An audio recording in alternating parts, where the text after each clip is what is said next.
ताकद कुणाची? अरे नहीं चलेगी, नहीं चलेगी, अरे नहीं चलेगी, नहीं चलेगी, अरे एवढी माणसं कशाला?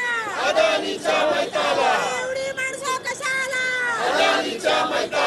छत्रपती शिवाजी महाराज की जय. आपण पाहतोय वाढीव वीज बिलाविरोधात ठाकरे गट आक्रमक झालेले आहे आणि त्यासाठी ही जोरदार घोषणाबाजी ठाकरे गटाची सुरू आहे. करतायत अदानीच्या वाढीव वीज बिलाविरोधात त्यांचा विरोध असणार आहे. त्यासोबत जे प्रीपेड कार्ड येणार आहे त्याला सुद्धा विरोध हे करणार आहेत आणि त्यांच्या ज्या मागण्या आहेत त्या मागण्या पूर्ण करण्यासाठी एक शिष्टमंडळ हे आतमध्ये गेले आहेत.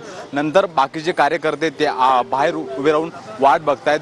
सुनील प्रभू यांनी मगाशी सांगितलं जर आमच्या मागण्या पूर्ण नाही केल्या तर आम्ही शिवसेना पद्धतीने उत्तर देणार आहे. त्यासाठी हे कार्यकर्ते जमलेले आहेत. ज्या काही मागण्या असतील त्या मागण्या त्यांना आज लेखी स्वरूपात दिल्या जाणार आहेत. त्यानंतर जर त्यांच्या मागण्यावरती विचार नाही केला गेला तर ते आंदोलन आक्रमक होऊ शकतो. आता तरी सध्या तरी ही शांततेने हे कार्यकर्ते या ठिकाणी जमा झालेत आणि त्याच मोठ्या प्रमाणात सुद्धा पोलीस बंद या ठिकाणी तैनात करण्यात आला आहे.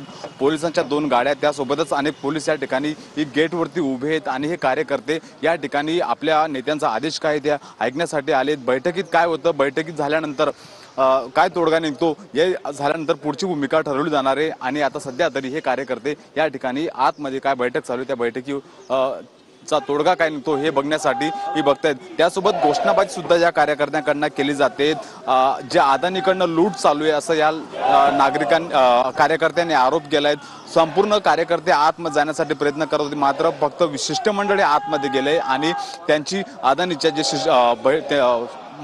अधिकारी त्यांच्यासोबत चर्चा सुरू आहेत आणि हे कार्यकर्ते या ठिकाणी या संदर्भातले सगळे अपडेट्स तुमच्याकडनं जाणून घेत राहणार आहोत. तुर्तास धन्यवाद दिलेल्या या माहितीसाठी. आपण पाहतोय कालच जयंत पाटलांनी सुद्धा वाढीव वीज बिला विरोधात आवाज उठवला होता आणि आता ठाकरे गट सुद्धा आक्रमक झाला.